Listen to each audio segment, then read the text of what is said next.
Carbohydrates are broadly classified into monosaccharide, disaccharides and oligosaccharides, trisaccharides as well as polysaccharides as well. ठीक है, तो इसमें aldose और कीटोजेस आ जाएगा। एल्डोज में ग्लिसरल्डिहाइड का है, डाईहाइड्रोक्सी एसीटोन फॉस्फेट, इरेथ्रोज का है, इरिथ्रोलोज, राइबोज, अर्बाइनोज, जाइलोज तो राइबोलोज, जाइलुलोज, ग्लूकोज, कैलेक्टोज, मैनोज, तो इसका जो कीटोज वाला है वो फ्रक्टोज है। ठीक है, डाईसैकराइड्स में glucose plus galactose is equal to lactose. ठीक है, that is a reducing sugar. Glucose plus glucose is equal to maltose. ठीक है, that is also a reducing sugar. Glucose plus fructose is sucrose which is a non reducing sugar. Which को ये ऑलिगोसैकराइड्स, ठीक है, which has fewer chains. ठीक है, फिर आता है ट्राईसैकराइड्स, रैफिनोज, दिस इज 3 ये monosaccharide units, glucose, galactose plus fructose. Maltriose, that is 3 times of glucose. ठीक है, 3 इंटू ग्लूकोज।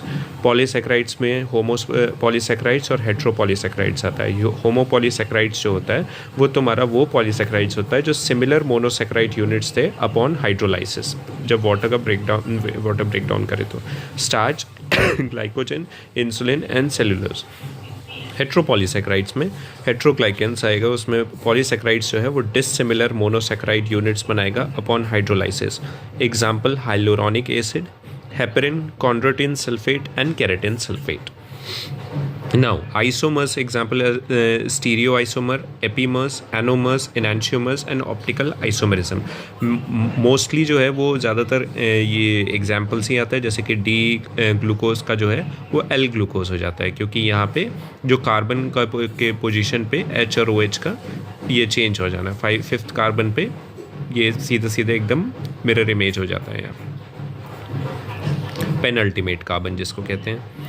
ठीक है, इसके बाद एपीमर्स में आता है तुम्हारा D glucose, D galactose, D mannose. ठीक है, एनोमर्स में आता है 2 टाइप्स ऑफ साइक्लिक मोनोसैकराइड्स। ठीक है, इनैंशियोमर्स में D glucose and L glucose, that is the mirror image. Optical isomerism में alpha D gluco and D glucopyranose. ठीक है, ग्लूकोज हॉवर्थ प्रोजेक्शन। ठीक है, एंड बीटा डी ग्लूकोपायरेनोज आता है। ठीक है, why the sucrose is called as invert sugar. Sucrose जो है डेक्स्ट्रोरोटेटरी होता है, हाइड्रोलिसिस पे यील्ड करता है mixture of dextrorotatory glucose and laevo rotatory fructose. Because of strong laevo rotatory nature of fructose, sucrose on hydrolysis जो है वो लीवो रोटेटरी है, hence sucrose is also called as inert sugar. Glycogen जो होता है stored food होता है animals में, converts glucose by glycogenolysis in the liver and skeletal muscle in human.